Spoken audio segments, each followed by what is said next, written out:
Hello and welcome to my second video.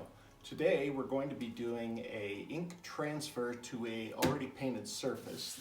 This is a project that you can do at home on any table or any flat surface that you have.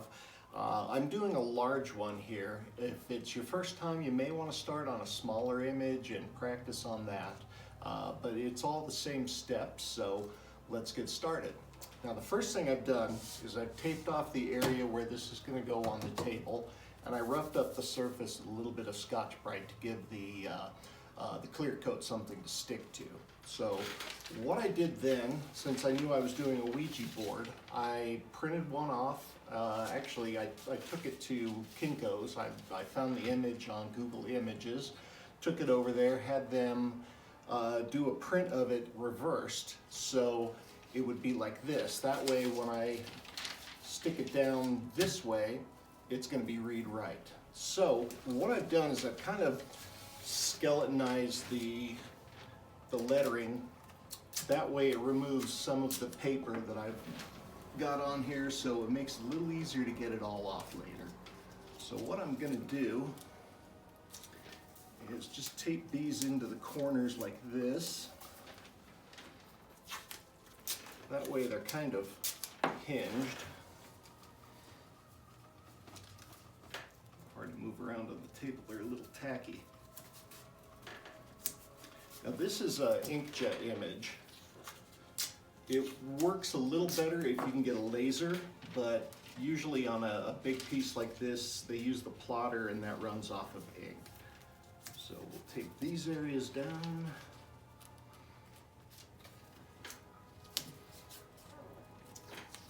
Not having all of this paper to remove in the middle is going to help you later. Okay, there we go. So we'll flop these back.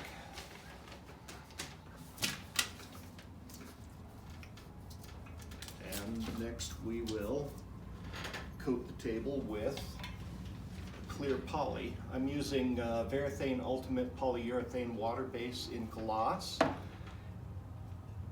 It goes on a little bit milky, which doesn't really hurt anything, so I'm going to take a minute here and brush it all on. You want to get a pretty even coat, yet a pretty thick coat to stick all of your ink down. If you get it too lumpy, you're going to end up with some lumps in it later.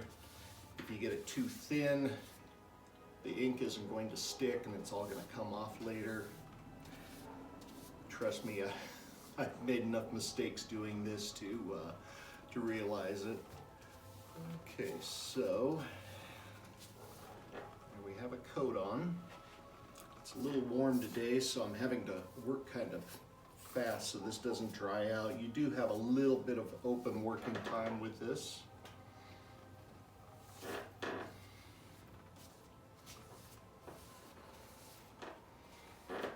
Again, we're trying to get it as smooth as possible.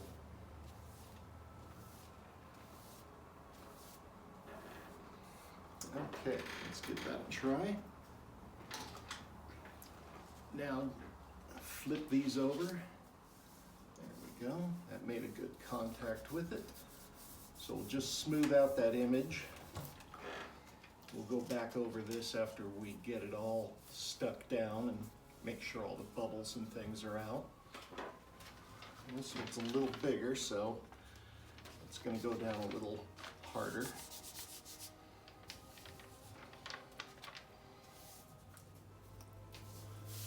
There we go.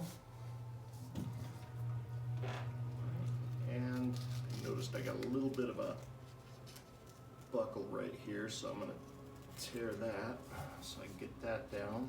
And then this will come back nicely. Okay. Now you're just going to take a few minutes and you're going to work as many of these little bubbles out as you can.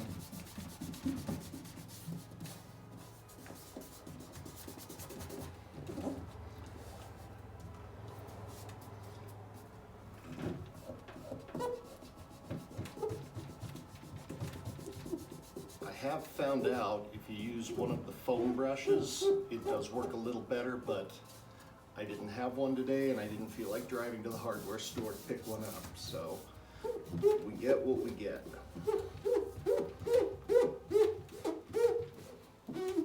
All right, this is going down good.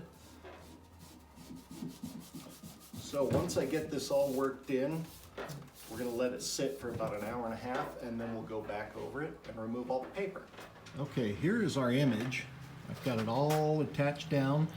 What I ended up doing is using a credit card and kind of pushing any of these little bubbles and things out. So it's nice and smooth now. Looks like everything made good contact. So we'll give this a little bit of time, and then we'll start removing the paper. Okay, now that this is sat and dried for a bit, we're going to start removing the paper. So I'm going to be using an old sponge. I got one with the scrub part on the back side. So we'll just start down here, get this area wet. And see, it's already starting to come up. So just keep going over it gently, and your goal is to remove the paper but not the ink. So if you just keep doing circular motions, you'll see it's starting to come up.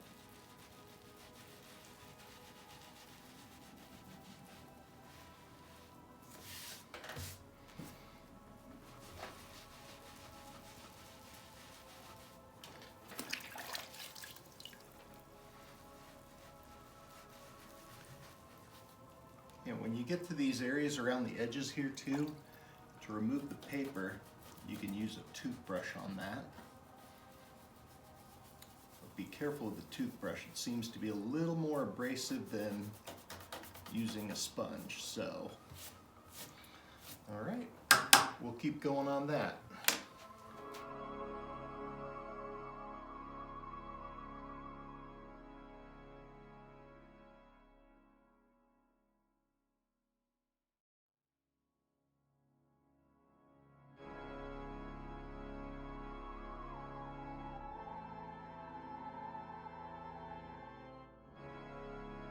Okay, this is about, I don't know, half hour of rubbing all the paper off.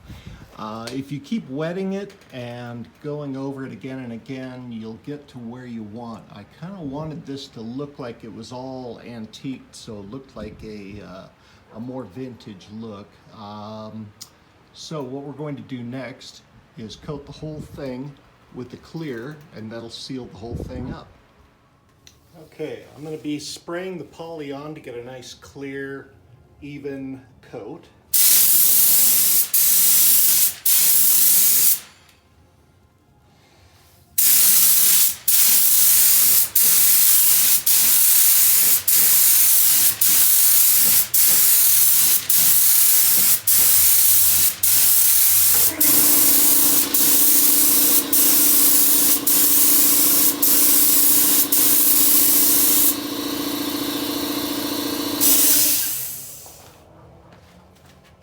We'll let that dry.